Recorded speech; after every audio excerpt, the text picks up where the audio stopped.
very much for joining us. I know you're busy here on tour right now, and just had a match today, and are busy going to be busy all week. No worries. Thanks for having me. I'm just going to get comfy here. Yeah, of course. So Sam, as we talked about, the theme for tonight is how to stay healthy and everything during the tournament. What is your diet like during weeks of tournaments and on days of matches? I try to eat as healthy as I possibly can. Personally, I try to avoid red meat. I feel like red meat, so steaks and stuff, the night before I play. I feel like that actually sucks the energy out of me a little bit. It's tougher to digest. So I try and eat a lot of chicken, a lot of rice, a lot of potatoes. Also, don't eat a lot of pasta personally. Everyone will find what works for them well, but good breakfast in the morning before I play, and then just as healthy as I possibly can. How about during matches? Is there anything you eat during matches to help keep your energy level up? Yeah, I have a sports drink that I use. Something for me that's I've tried a lot over time, and I've found a product that works well for me. And I also use the gels, the energy gels. If you're out playing a 2.5, 3 hour match, trying to keep your energy levels up for a certain amount of time at the same level, you need to find little things that work. Bananas and gels for me are the things that I use. This is actually something we were just talking about before the chat started, but Jack Jensen just asked a good question. He said, how has your preparation changed for tournaments since you've entered the top 100? For me, it hasn't really changed too much just yet. I've only been there for about a week and a half, so I think things will change a little bit for sure. It'll make it easier for me to know which events I'm going to get into now. I can plan. Hopefully my ranking stays there or keeps moving forward higher than where I am now. But if I'm inside 100, I know I'm going to get into main draw of the Grand Slams, so I can sort of prepare my training and my lead-up tournaments to obviously peak for those events. They're the biggest events for us. But that's something for me I'm going to have to adapt to and change, that now I'm in that space, inside top 100.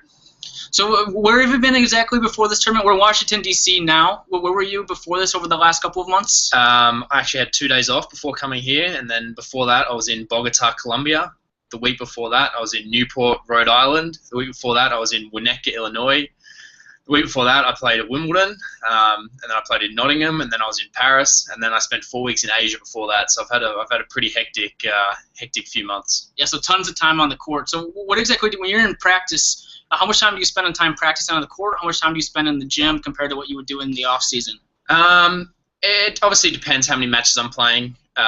If I'm losing early in a tournament, I have the chance to obviously get in the gym a little bit more and do a lot more stuff. If I'm going deep into tournaments, which the last few weeks I've been lucky. I won the doubles title in Bogota, and I made semis of the singles in Newport. So, obviously, if you're still in tournaments, most of your time is spent preparing for matches, playing matches, and post-match recovery and that sort of stuff. So, if I'm out of a tournament, there's a lot more practice. If I'm still in, it's just doing everything I can to give myself the best chance to win.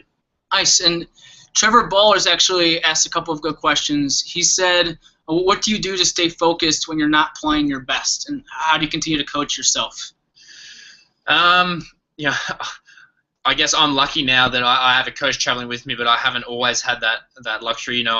Even when I haven't had a coach, I've had people that I've sort of trusted, I guess, who are back home, whether it's my coach in Australia or people that I've worked with. But you try to maybe get out on court, get out with the other guys, work on a few things. I'm lucky now that I'm old enough. I understand my game style. I understand how I want to play on the court. So if my coach is not there, I can still get out and work on the things that we've worked on previously. And I think the big thing is if you have someone you're working with and then you go away to a tournament, try and take on everything they say before you go away. So if you do get to the tournament, there's maybe drills or exercises your coach may have wanted you to do while you're with him that you can hopefully still get on court and work with some other people. And Yvonne just asked, she said, with all the power you generate with your serve, I was wondering if there's anything you do to make sure your shoulder is strong and able to handle all the force. Yeah, obviously my serve's my biggest thing, so I've got to keep my shoulder healthy. I have a pretty extensive, not just for my shoulder, but for my whole body. Obviously if my whole body breaks down, I can't keep playing. So I have a pretty extensive mobility routine that I go through every day, from my hips to my back to my shoulder, my legs, and everything like that, just for my general body stuff. And then I actually normally travel with a couple of baseball mitts. I do a lot of throwing. It may sound silly to do more throwing than I normally do, but I do a lot of throwing to keep my shoulder loose, and then also do a lot of TheraBand exercises that my trainers back home have set me up with. So if you have someone you work with, again, try and find yourself a good physio or a good physical trainer and someone who can set you up with exercises to help you out with that. Was it at what point did your serve really start getting bigger and stronger? Was it something you've always had, or is it something that you really developed over time? When I was 13, I had a really average serve. I could throw a ball, and my throwing action was fine, but I had a few problems with my legs going all over the place when I was serving. But it's something I worked on when I was 14. I was from a country town, and there wasn't a lot of guys for me to hit with necessarily. So I used to get out and serve every day, and it's something I I developed, I guess, by hitting a bunch of serves. Guys and girls, I guess, people go out there and practice, and they maybe neglect their serve a little bit. They'll hit a lot of balls, and they'll maybe serve for 5 or 10 minutes at the end. But the reality is, in a match, every second game, you have to start the point with it. So I feel like it's something that people should work on probably a little more than they do. And Andrew Dale just asked, he says, when there's a bad call against you, what do you do to not get too upset and too mad, to stay focused? It's not always easy, I tell you, but you try. I guess the thing for us is we don't have any say in it. We're having people call our lines and all that sort of stuff every match, so you can argue all you want, but I guess arguing is probably not going to help you in the end, and you try to move on, and it's not always easy, but I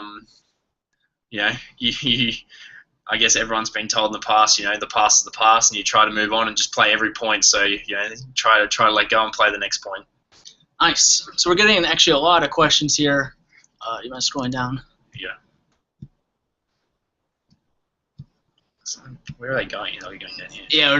Thanks for everybody for submitting the questions. A little bit further down.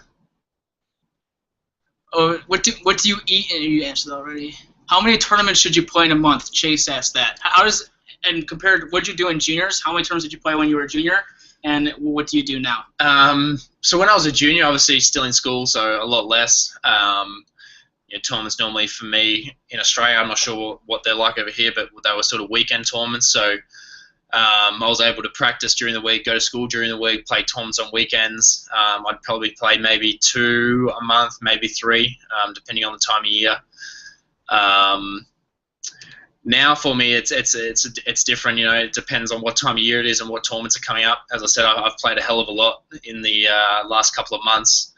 But now leading up to the US Open, I'll probably taper that a little bit, and then after the US Open, we go into the Asian swing. So we play most weeks.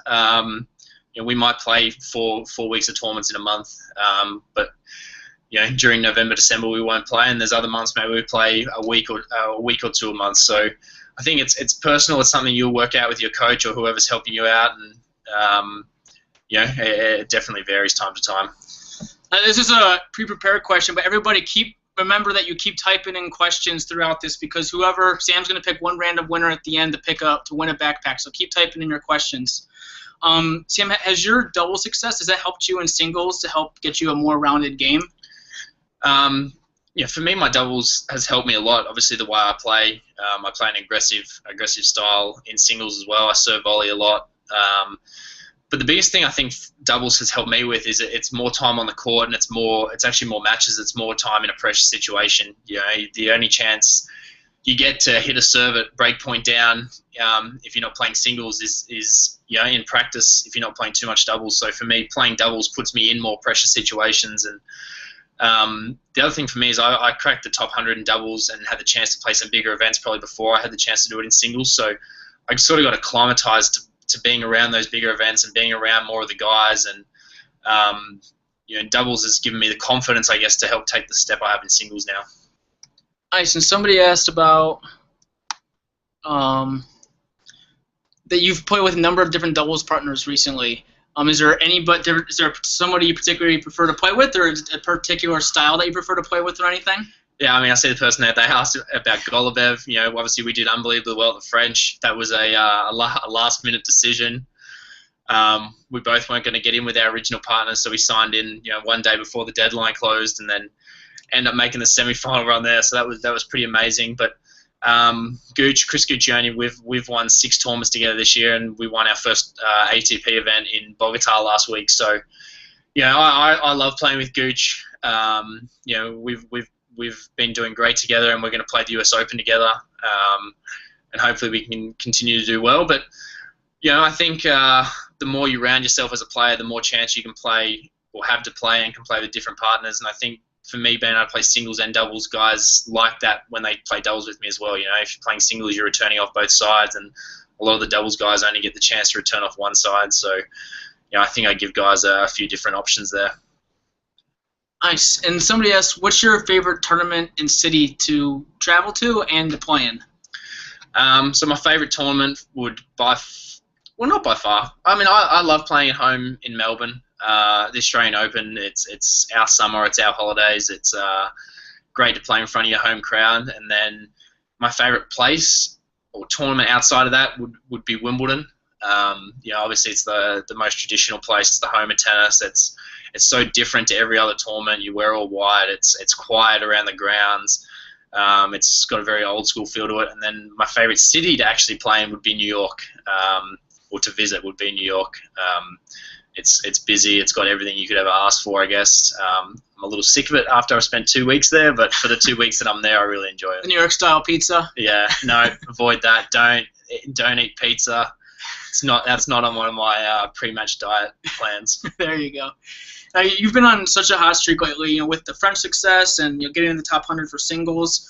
How do you decide between every event to keep it going compared to making sure that you're getting enough rest to make sure you're still playing at your highest level? Yeah, I mean, that's actually probably a dilemma I'm having. Right now I've played about 14 weeks in a row, so it's a difficult one whether to play or not. You're always chasing ranking and trying to get your ranking higher and win more matches and that sort of thing. And it's sometimes there's a time to do it and sometimes it's not. Obviously, it depends how your body feels, depends how you mentally feel. You don't want to be going out on court not wanting to be there. So, every time's different. You try to listen to your body. For me, I'm lucky I have people around me now that help me. I try to listen to the people around me, listen to my coach, listen to the physical trainers I work with, listen to the guys who are part of the Davis Cup squad. So for me, I'm lucky that I have those people, and hopefully, whether it's you guys there, whether it's your parents or your coach or your trainer that you've got there, make sure you listen to them and take the advice on how much they think you should be playing as well. And Anna Kern just asked a good question. She asked, what is your pre-match warm-up? So for me, the day of a match, I travel a lot with Chris Guccione, my doubles partner, but it actually drives him crazy because if he has to warm me up, he gets stuck with this. But I like to get to the courts a couple of hours before I play normally, which, not to hang around and socialise, but I don't like feeling like I'm rushed before a match. So I had a 10 o'clock match yesterday and I was at the courts by about 8 o'clock. I go through my mobility program, which I spoke about earlier, get my body feeling good, and then I like to make sure my rackets are gripped and everything before I go out to practice. Then I'll normally hit for about 30 minutes, go through everything, forehands, backhands, volleys, serves, make sure everything's feeling, well, not necessarily feeling good, but I hit a lot of balls, make sure everything's all right. And then I like to go and shower, eat something, probably about 40 minutes before I play, get a bit of food in so I don't run out of energy when I first get out on court.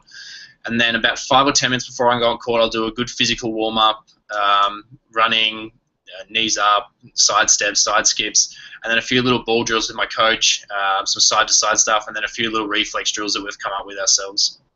Nice. Let's go up to the top here. Sorry, you can get it. That's a good question.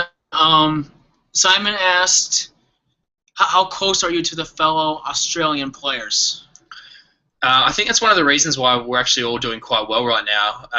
We all get out and support each other. We all eat dinner together. We travel together.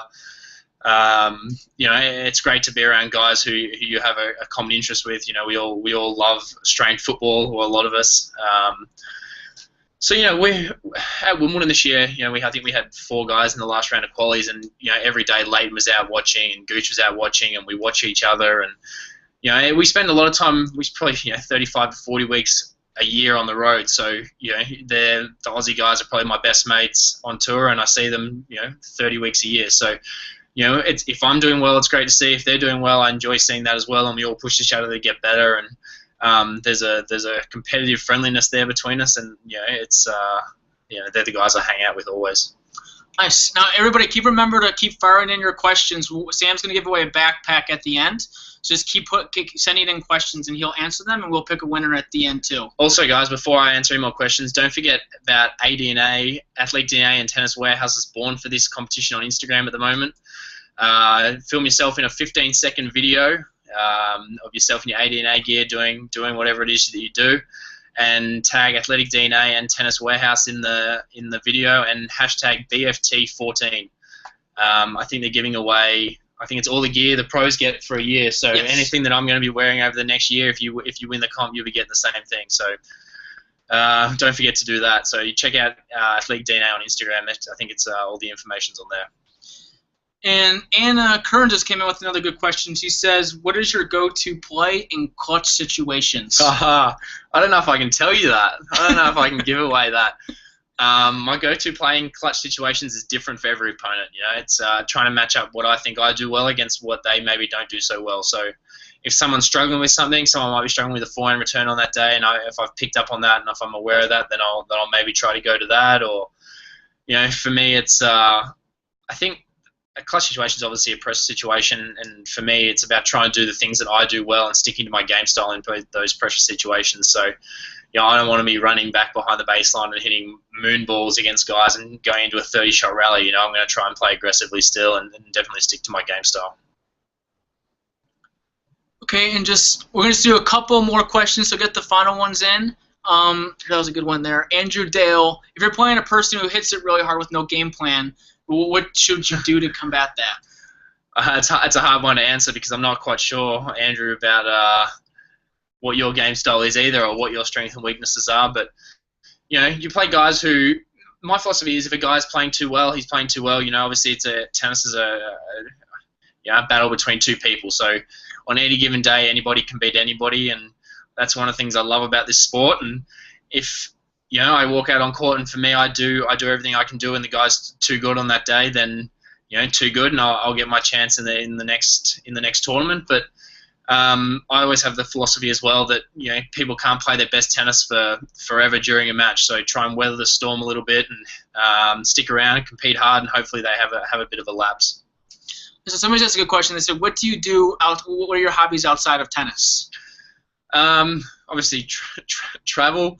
Something that goes with the job. I love Australian rules football. It's my second passion. I actually played a little bit a few years ago, and I follow it really closely when I'm on the road. I enjoy TV shows. A lot of time spent in hotel rooms, so TV shows and movies. I've seen just about every movie ever made in the last 10 years probably. And then I also love listening to my music. So. Nice. Well, we'll make this the final question. It's from Yvonne. She says, what do you do to deal with nerves when entering big matches? I still get nervous. I think everyone gets nervous. I feel like if you don't get nervous, it maybe doesn't mean enough to you. But I just try to stick to my game plan, stick to the things I've worked on the practice court. I think it's tough. Some days you get over nerves after 1 point. Some days you get over nerves when you walk out on the court. Some days you get, they hang around for a set, or you never get rid of them. So even for me right now, it's a day by day thing. Sometimes I feel great, sometimes I don't, and you just try to do everything you can to focus on that point that's coming up. And nerves comes from thinking about what's going to happen and what's going to be the consequence of that. So I feel like if you play every point on its merits, then that'll help probably take the nerves away. Awesome. Well, thanks for taking the time for us, Sam. Let's go through here. You can pick what you thought was the best question, and they can win this backpack. Okay. So the theme of today was how to keep my body going. Yes. How to manage how to stay healthy through a tournament. So we'll go with someone who. Geez, we got some questions, didn't we? Yeah. I actually like Jack Jensen's question early on. He asked, has my preparation changed since entering the top 100? So Obviously I said I haven't had the chance, but that's something which for me I'm going to have to monitor as well. So it's going to be a learning curve for me, and I think hopefully this has been a good help with you guys learning how to do that sort of stuff. And I'm still learning every single day. So I'll give the backpack out to Jack. Nice. Jack, I'll reach out to you tomorrow with how to get the backpack.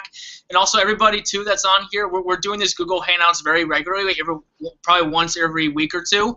So make sure you keep checking in for updates in the future for when we're doing them. And also everyone that participated in this tonight, you can go to our website and get a 50% discount on anything on our website through the end of the day tomorrow. When you go to purchase it, you just use the promo code Groth, G-R-O-T. It's just Sam's last name. You can get a 50% discount. You can get the shirt that Sam's wearing right now. Sorry, go ahead. You go.